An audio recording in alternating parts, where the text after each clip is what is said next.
to have a moment of silence and kind of reflect. And how about all the people down there? Quiet. Just listen up. We're going to have silence in a second. Hey. Silence. Ready? I'm not going to stop till you stop talking. Yeah, right. I usually get it pretty quiet. And if people are next to you talking, tap them and say, listen up. Because this is important. I want everyone to reflect on, the first responders. Last year, the theme was the thin blue line.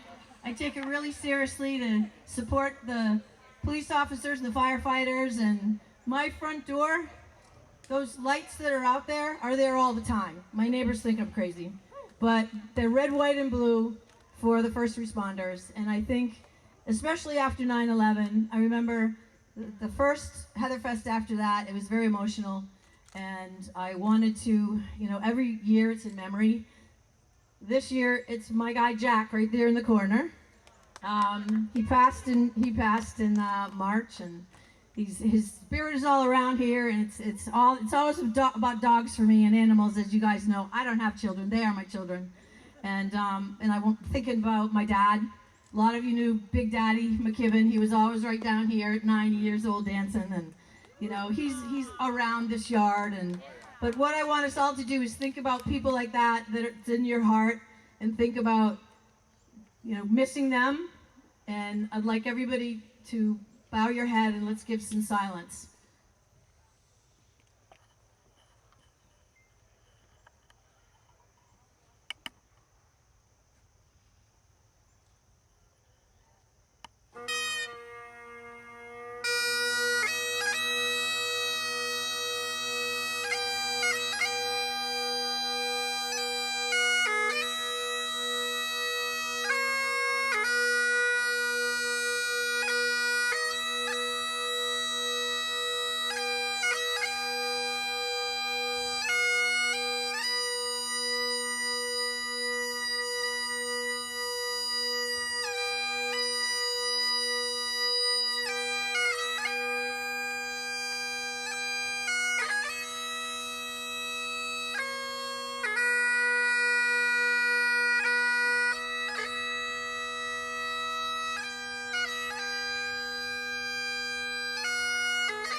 Bennett.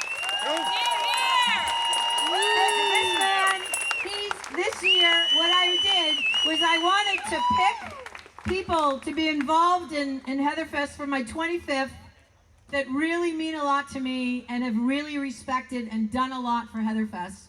So almost all the musicians are people that have been playing here for years and years, have gone above and beyond. They play all the time. I love them to death. They're a part of the Heatherfest family. He actually is a sergeant now, so his detail is really expensive. And he said to me, you really should think, I know what you're doing, and I know your charity, and I know you're giving back, and you should get one of the younger guys, the girls, to do it, because you would have more for your charity. And I'm like, nope. I want you. You have to be. A lot of you know him, and he hugs people when they're coming in, and he's keeping us safe. And I love you, Jacob. Thank you so much.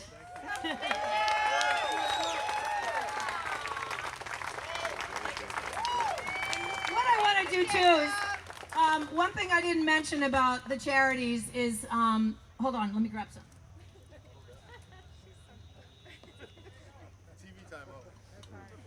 Jacob, you know any jokes? I want a hug, Hottie. We'll be here all week. What's that? It's going to land her in jail. So what I did this year for, there were a couple of towns. These are oxygen masks, and they're for animals, and they're not provided by our fire departments. They're privately funded, and I guess selfishly, if my house was burning down and my beloved dogs were in there, they have these. I provided these for all the first responding vehicles in Norton, and I did some for Millis. One of my volunteers, wave up, they're right here.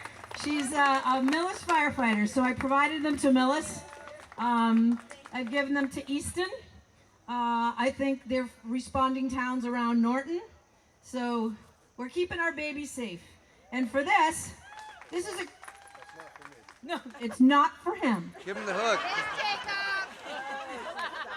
So these are catch-all poles, and they're usually used by the animal control officers. And I convinced the firefighters to put these on their trucks as well, so they could pull an animal out of a burning building, or they're under a chair, they're under a bed, and they're afraid. And the firefighters don't have to put themselves in jeopardy by getting into the fire to pull them out, and they don't want to see them die either.